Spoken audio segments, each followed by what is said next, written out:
Hello everyone and welcome to Snapsol. In this video, we are going to study about occurrence of an event from chapter 15 probability class 9 math. So guys, हम कब बोलेंगे कि कोई event occur हुआ है, ठीक है? तो हम बोल सकते हैं ना that an event is said to occur if the outcome is associated to the event's sample space. यानी कि हम कब बोलेंगे कि हम बोलेंगे कि एक event is set to occur, मतलब एक इवेंट अकर हुआ है इफ वो जो आउटकम है हमारा वो किससे एसोसिएट करेगा, इवेंट के सैंपल स्पेस से, इवेंट के सैंपल स्पेस से।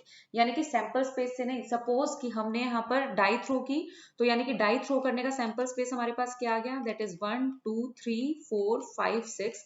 As we all know that set of all possible outcomes is called the sample space, right. Now अब हम बात किसकी कर रहे हैं, इवेंट्स के सैंपल स्पेस की, ना कि ऑल पॉसिबल आउटकम के सेट की, ठीक है। तो यानी कि अगर हम बात करते हैं यहाँ पर, for example E1 is the event of getting an even number, right. अब इवन नंबर अगर हमारा है यहाँ पर इवेंट, तो इवेंट का सैंपल स्पेस क्या हो जाएगा, इट विल बी 2 4 एंड 6, ठीक है।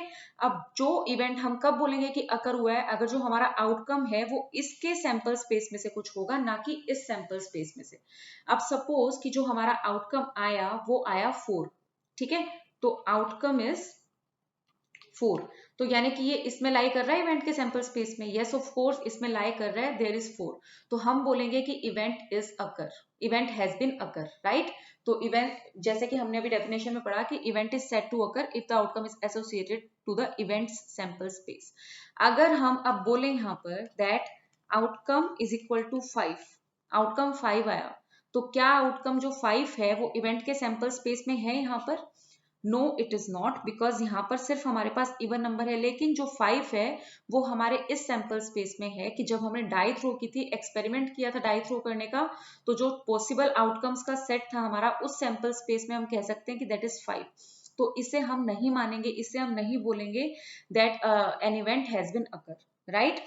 तो यहाँ पर क्योंकि ये हमारे इवेंट के सैंपल स्पेस से बिलोंग नहीं करता, तो कुछ भी जब हम इवेंट लेते हैं अपना कि event of getting an even number, event of getting an odd number, आप कुछ भी ले सकते हो, event of getting an number greater than 2, event of getting an number less than 5, right. तो आप कुछ भी ले सकते हो। तो जो भी ये वाला सैंपल स्पेस होगा आपका, उसे हम बोलेंगे कि अगर इससे एसोसिएटेड होगा इवेंट के सैंपल स्पेस से, तो we will say that event has been occur, otherwise वो अकर नहीं होगा, right?